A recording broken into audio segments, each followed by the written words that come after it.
뉴욕 맨하튼 한복판에 교회를 개척하시고 아주 영향력 있는 목회를 하셨던 우리 팀 켈러 목사님 이야기입니다. 우리 팀 켈러 목사님은 지금은 이제 별세하셨는데도 지금도 아주 그분의 설교가 유튜브 영상에도 많이 올라와 있어가지고 영향력을 발휘하고 계시는데, 목사님의 그 한 1분도 안 되는 한 30초 정도 되는 메시지를 영상으로 이렇게 제가 보게 되어서 소개해 드리려고 합니다. 팀 켈러 목사님의 그 설교 가운데서 복음은 변혁적이다 이렇게 말씀하고 있습니다. 복음은 변혁적입니다. 제가 하려는 말은 복음이 세계관을 형성한다는 것입니다. 복음이 세계관의 토대가 되고 삶의 모든 영역에 영향을 미치게 됩니다. 여러분의 사업하는 방식에도, 여러분이 존재하는 방식에도, 여러분의 가정 생활에도 그렇게 영향을 미치게 됩니다. 이렇게 말씀하시는데, 저는 그 말씀이 너무나 공감이 되었습니다. 여러분, 복음에 충만한 사람은 복음에 사로잡혀서 복음적인 생각과 복음적인 말과 복음적인 삶을 살아가게 되는 줄로 믿습니다. 아멘. 하나님의 말씀은 진리의 말씀입니다. 생명력이 있고 하나님 말씀대로 우리가 따르며 지키며 살 때에 우리가 행복한 삶을 살아가게 되는 줄로 믿습니다. 그런데 세상은 계속해서 하나님 말씀대로 살지 말아라, 하나님 말씀 거부하고 너가 원하는 대로 살아라, 너가 인생의 주인이야, 하나님이 아니야, 하나님은 없어, 끊임없이 이렇게 말하지만 그렇지 않습니다. 네, 세상 문화는 그 시대의 가치를 막 강조하면서 막 그게 중요해, 이게 중요해, 이게 지금의 트렌드야 이렇게 막 말하지만, 그러나 제가 시대를 쭉 돌아보니까 늘 시대마다 트렌드는 변했습니다. 네, 그게 막 그거 아니면 아닌 것처럼 막 강조하다가 또 시대 지나면 또 바뀌고 변하고, 그러나 하나님 말씀은 어제나 오늘이나 영원무궁토록 동일하신 하나님의 말씀인 줄로 믿습니다. 네, 우리가 그 하나님 말씀에 굳게 서가지고 살아갈 때에 우리는 흔들림 없이 요동함 없이 우리는 하나님 말씀 가운데서 생명을 얻으며 살아가게 되는 줄로 믿습니다. 오늘 우리에게 주시는 하나님의 말씀은 사도행전 15장입니다. 사도행전 15장 6절에서 11절 말씀 함께 우리 보겠습니다. 사도행전 15장 6절에서 11절에 있는 말씀입니다. 우리 한 절씩 저와 여러분이 교독해서 읽겠습니다. 6절 말씀 제가 먼저 읽겠습니다. 사도들과 장로들이 이 문제를 다루려고 모였다. 많은 논쟁을 한 뒤에 베드로가 일어나서 그들에게 말하였다. 형제 여러분, 여러분이 아시는 대로 하나님께서 일찍이 여러분 가운데서 나를 택하셔서 이방 사람들도 내가 전하는 복음의 말씀을 듣고 믿게 하셨습니다. 그리고 사람의 마음속을 아시는 하나님께서는 우리에게 주신 것과 같이 그들에게도 성령을 주셔서 그들을 인정해 주셨습니다. 하나님께서는 그들의 믿음을 보셔서 그들의 마음을 깨끗하게 하시고 우리와 그들 사이에 아무런 차별을 두지 않으셨습니다. 그런데 지금 여러분은 왜 우리 조상들이나 우리가 다 감당할 수 없던 멍에를 제자들의 목에 메워서 하나님을 시험하는 것입니까? 우리가 주 예수의 은혜로 구원을 얻고 그들도 꼭 마찬가지로 주 예수의 은혜로 구원을 얻는다고 우리는 믿습니다. 아멘, 아멘. 우리가 읽었던 사도행전 15장의 말씀은 굉장히 유명한 말씀입니다. 사도행전 본문 가운데에서도 이 15장의 말씀은 너무나 잘 알려져 있는 말씀인데, 예루살렘 사도총회, 사도회의 이런 제목으로 굉장히 유명한 말씀입니다. 이 예루살렘 사도총회가 가지고 있는 가장 큰 의의는 무엇인가? 그것은 바로 이방 선교를 하는 데 있어서 커다란 걸림돌을 제거했다라고 하는 점에서 아주 높게 평가를 받고 있습니다.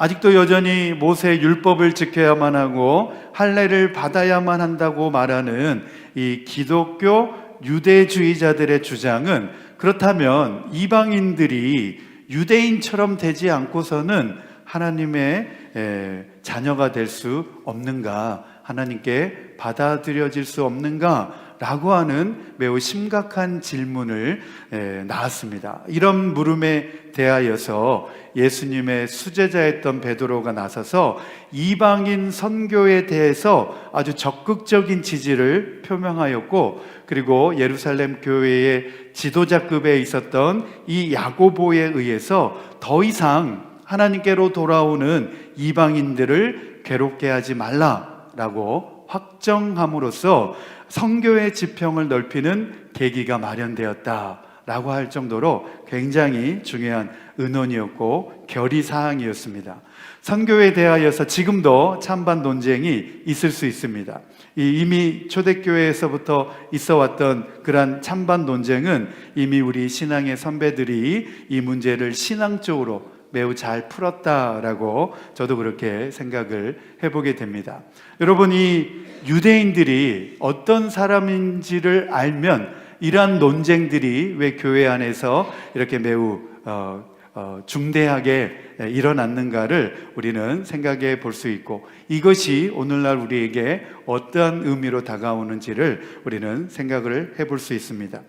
유대인들은 자신들만이 하나님의 선택을 받은, 하나님의 선민의 자격을 받은, 지위를 받은 민족이다, 그렇게 생각하고 살아가는 사람들입니다. 그래서 이방인들을 보면 저 사람들은 부정한 사람이다 이렇게 생각하고, 이방인들과 유대인이 아닌 이방인들과 조금만 접촉하면 자기가 부정하게 된다라고 생각하면서 또 믿었던 사람들입니다. 오늘날 유대인들도 마찬가지죠. 오늘날 유대인들도 유대인과 이방인의 구별을 엄격하게 하면서 자신들만이 하나님 앞에 선택받은 민족이야, 그런 선민의식을 가지고 살아가는 민족이 유대인들입니다. 우리 그 말씀의 의미를 생각하면서 첫 번째 주제입니다. 첫 번째 주제 같이 읽겠습니다. 시작.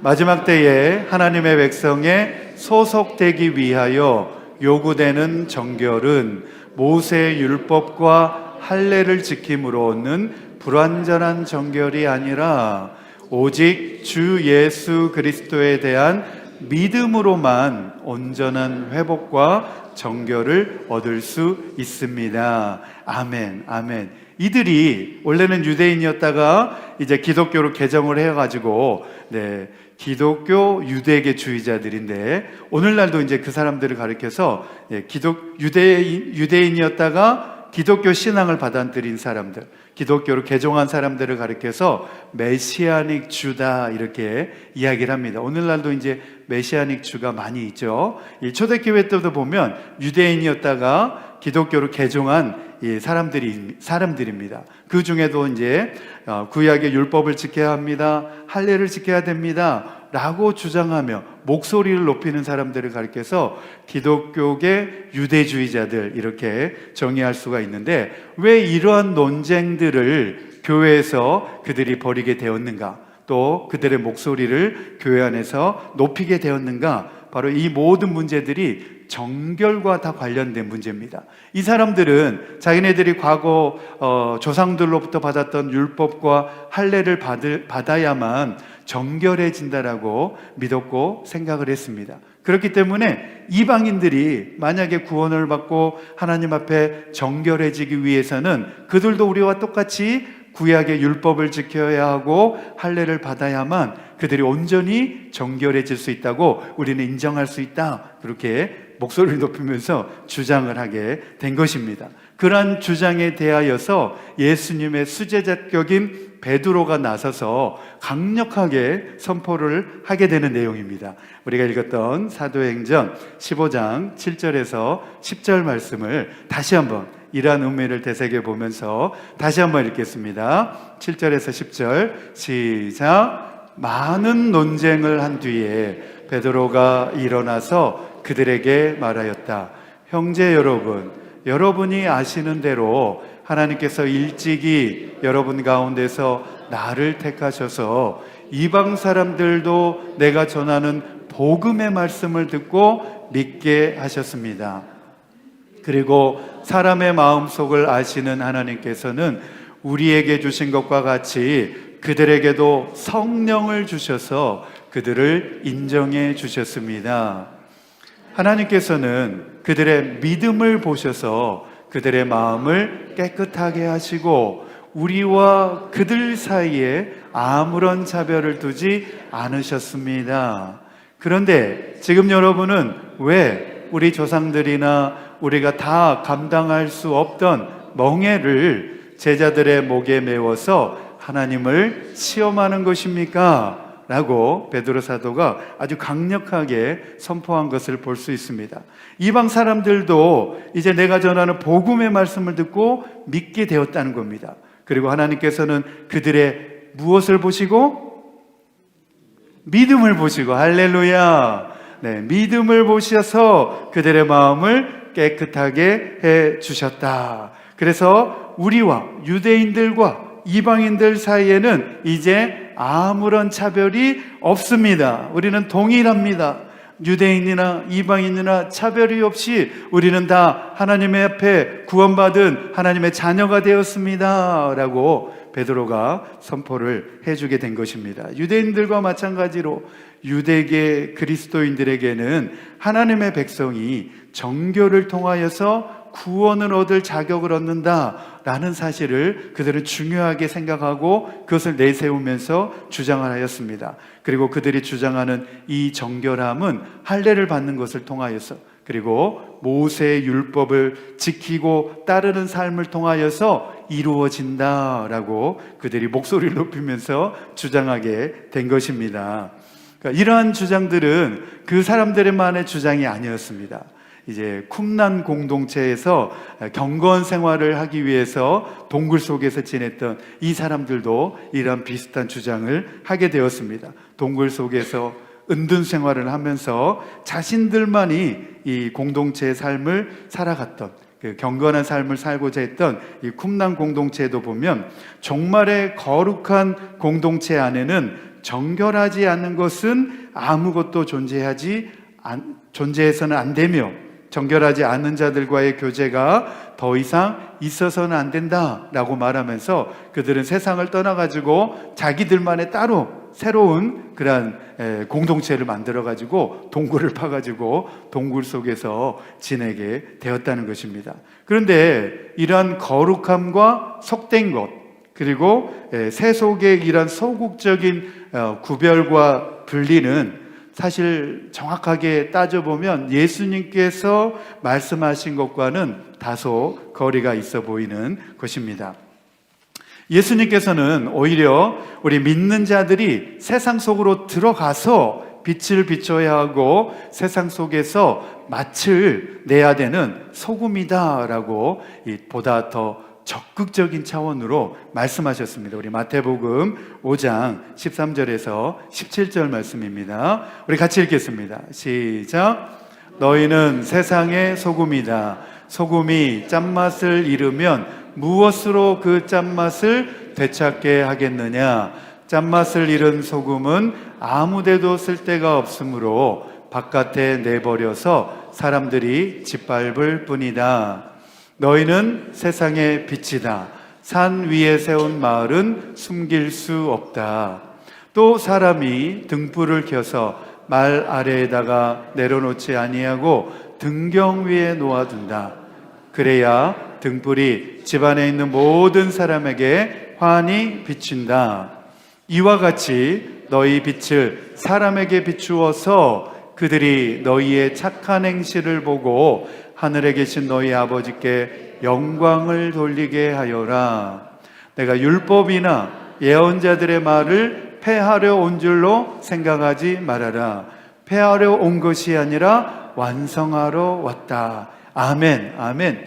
세상과 구별되어져서 세상을 멀리 떠나서 사는 것이 율법으로 온전히 지키는 것이 아니라, 그것이 정결을 지키는 것이 아니라 세상 속에 나아가서 복음 들고 나아가서 빛이 되어지고 맛을 내는 그러한 소금과 같은 사명을 감당해야 그것이 내 이웃을 내 몸과 같이 사랑하고 하나님을 사랑하는 율법을 이루는 삶이다. 그것이 정결한 삶을 사는 것이다. 그래서 예수님께서 그렇게 말씀하신 것입니다. 내가 율법이나 예언자들의 말을 폐하러 온 줄로 생각하지 말아라. 폐하러 온 것이 아니라 완성하러 왔다. 이렇게 사는 사람들이 바로 하나님의 온 율법을 완성하며 사는 사람들이다. 그렇게 말씀하신 것입니다.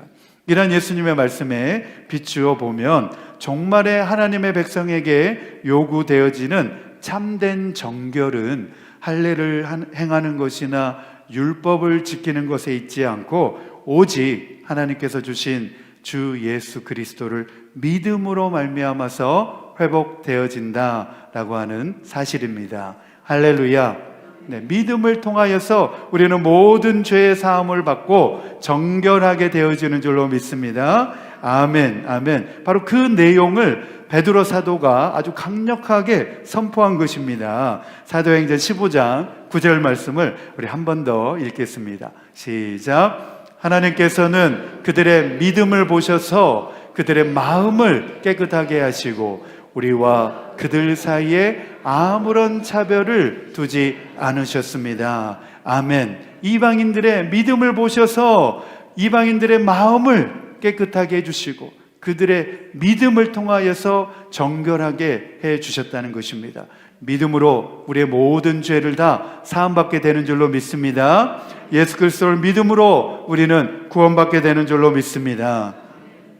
그러므로 복음은 유대인이냐 이방인이냐를 따지지도 않고 구분하지도 않습니다. 거룩한 것이 따로 있고 속된 것이 따로 있는 것이 아닙니다. 오히려 사도 바울은 에베소서에서 복음 안에서 이방인이나 유대인이나 차별이 없이 다 동일하다, 동일한 시민이요 하나님의 가족이다, 그렇게 선포하고 있는 것을 볼 수 있습니다. 우리 에베소서 2장 18절에서 20절에 있는 말씀입니다. 한 목소리로 읽겠습니다. 시작. 이방 사람과 유대 사람 양쪽 모두 그리스도를 통하여 한 성령 안에서 아버지께 나아가게 되었습니다. 그러므로 이제부터 여러분은 외국 사람이나 나그네가 아니요 성도들과 함께 시민이며 하나님의 가족입니다. 여러분은 사도들과 예언자들이 놓은 기초 위에 세워진 건물이며 그리스도 예수가 그 모퉁이 돌이 되십니다. 아멘, 아멘, 아멘, 아멘. 이 말씀이 너무나 중요합니다. 유대인 외에 우리는 다 이방인들입니다. 그러나 베드로 사도가 또 바울 사도가 또 우리 초대교회 신앙의 선배들이 바로 복음으로 이 내용을 확정해 주지 않았다고 한다면 우리는 예수님 믿더라도 다시 율법을 지켜야 되고 우리가 다 할례를 다시 행해야 됐을 것입니다. 그러나 베드로 사도와 또 야고보와 우리 초대교회 신앙의 선배들이 유대인이 아닌 이방인들이 믿음으로 예수님 앞에 나오기만 하면 그들도 하나님 앞에서 그 믿음으로 말미암아 정결하게 되어진다라고 하는 사실을 우리는 확정하노라 선포해 줬기 때문에 우리도 믿음 가지고 하나님의 자녀가 되고 천국 시민이 된 것을 믿습니다. 아멘, 아멘. 우리의 신앙의 선배들이 바로 복음으로 말미암아서 이러한 결론에 도달하였다는 사실 자체가 참으로 너무나 우리에게도 큰 의미가 되고 있습니다. 복음은 사실 이처럼 모든 얽매인 것으로부터 자유케 하는 해방의 복음이고 생명을 죽이는 것에서부터 생명을 살리는 그러한 복음인 줄로 믿습니다. 그런데 우리는 여전히 관습과 또 우리의 전통과 또 인습의 이러한 통념 속에서 여전히 우리가 갇혀 있으면서 복음을 제약하고 또 신앙을 얽매이려고 하고 있지는 않습니까? 그렇다고 한다면 우리 히브리서의 말씀을 다시 한번 우리가 읽으면서 영적인 교훈으로 삼으면 좋겠습니다. 우리 히브리서 6장 1절에서 7절에 있는 말씀입니다. 한 절씩 저와 여러분이 교독해서 읽겠습니다. 1절 말씀 제가 먼저 읽겠습니다. 그러므로 우리는 그리스도 교회의 초보적인 교리를 제쳐놓고서 성숙한 경지로 나아가십시다. 죽은 행실에서 벗어나는 회개와 하나님에 대한 믿음과 세례에 관한 가르침과 안수와 죽은 사람의 부활과 영원한 심판과 관련해서 또 다시 기초를 놓는 일이 없어야 하겠습니다. 하나님께서 허락하시면 우리는 그렇게 할 수 있을 것입니다. 한번 빛을 받아서 하늘의 은사를 맛보고 성령을 나누어 받고 또 하나님의 선한 말씀과 장차 올 세상의 권능을 맛본 사람들이 타락하면 그들을 새롭게 해서 회개에 이르게 할 수 없습니다. 그런 사람들이야말로 하나님의 아들을 다시금 십자가에 못 박고 욕되게 하는 것이기 때문입니다. 그랬습니다. 다시 복음을 제약하고 복음의 자유를 억압하고 신앙을 얽매이는 사람들을 가리켜서 이 히브리서 말씀 가운데서는 다시 그리스도교의 초보적인 신앙으로 돌아가려고 하는 것이다 라고 말하고 있습니다.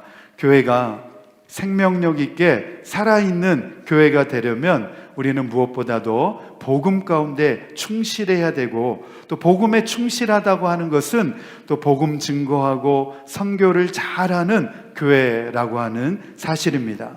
교회가 생명력이 죽은 교회들은 선교도 하지 않고 복음을 전하지도 않는 교회들입니다. 선교는 복음 전파의 사명의 일환이자 복음적인 교회라면 마땅히 감당해야 될 사명이기 때문에 교회가 복음적인가를 판단하는 척도는 선교하는 교회인가를 중요하게 따져보면 되는 것입니다. 이 교회가 정말 복음에 충실한 교회인가, 복음적인 교회인가, 그것을 판단하는 기준은, 그것을 따져보는 기준은 선교하는 교회인가, 복음을 전하는 교회인가를 따져보면 그 답은 명확하게 드러난다는 것입니다. 선교하지 않는다면 교회는 더 이상 존재하지 않습니다.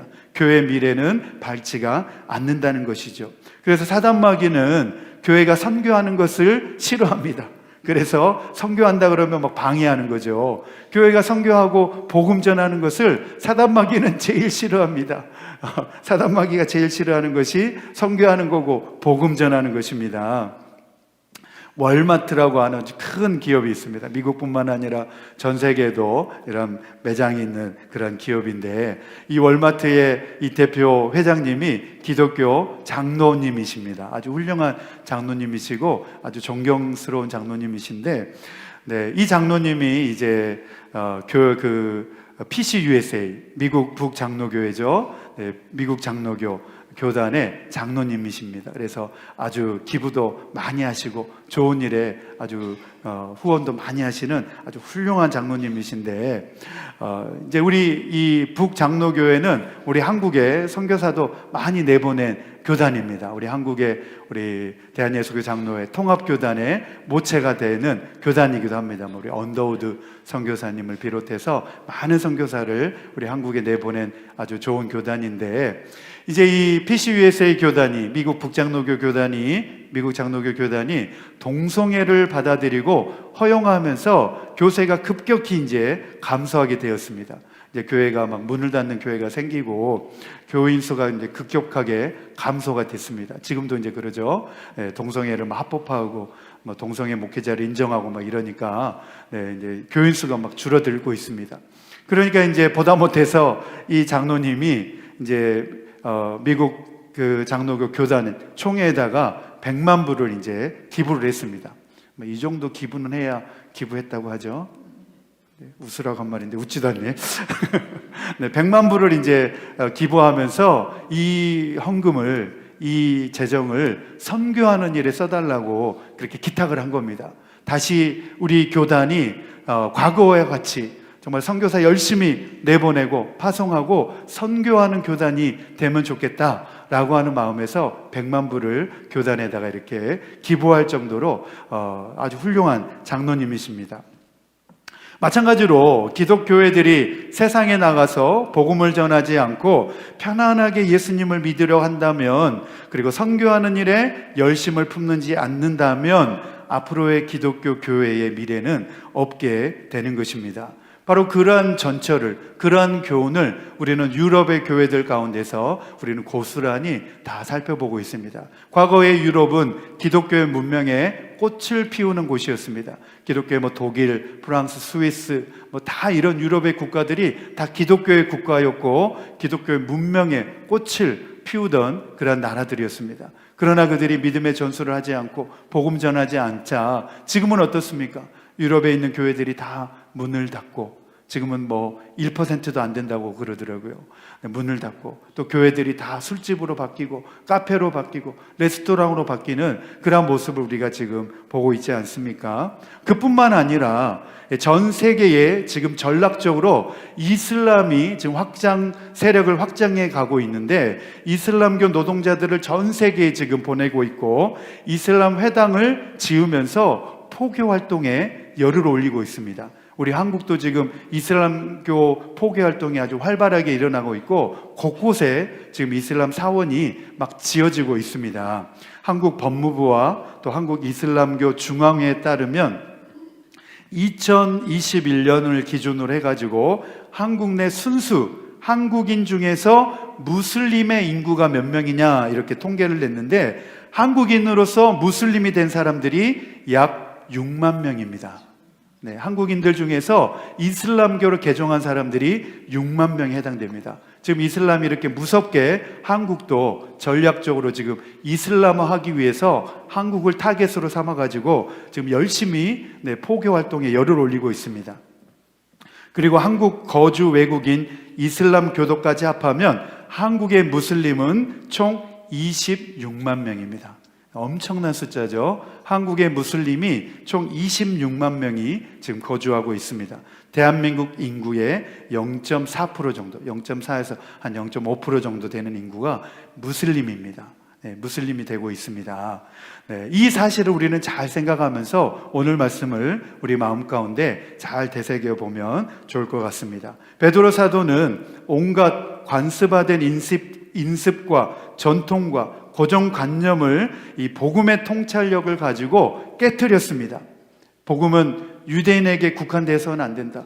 이방으로 힘있게 뻗쳐나가야 된다. 예수님께서는 우리에게 뭐라고 말씀하셨냐면 가라, go, make disciples, 가서 제자를 만들라 라고 말씀하셨기 때문에 이방 지역에까지도 선교를 확장하며 나가야 된다, 그렇게 말씀하셨다는 것입니다. 복음이 아니고서는 도저히 해결할 수 없었던 이방 선교의 문제를 바로 복음의 정신으로 접근하니까 더 이상 주저할 필요도 없이 그 대답은 명료했다는 것입니다. 우리 사도행전 우리 15장 7절에서 10절 말씀을 다시 한번 우리 읽도록 하겠습니다. 7절에서 10절 말씀 시작. 많은 논쟁을 한 뒤에 베드로가 일어나서 그들에게 말하였다. 형제 여러분, 여러분이 아시는 대로 하나님께서 일찍이 여러분 가운데서 나를 택하셔서 이방 사람들도 내가 전하는 복음의 말씀을 듣고 믿게 하셨습니다.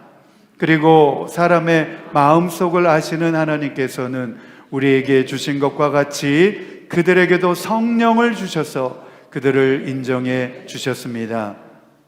하나님께서는 그들의 믿음을 보셔서 그들의 마음을 깨끗하게 하시고 우리와 그들 사이에 아무런 차별을 두지 않으셨습니다.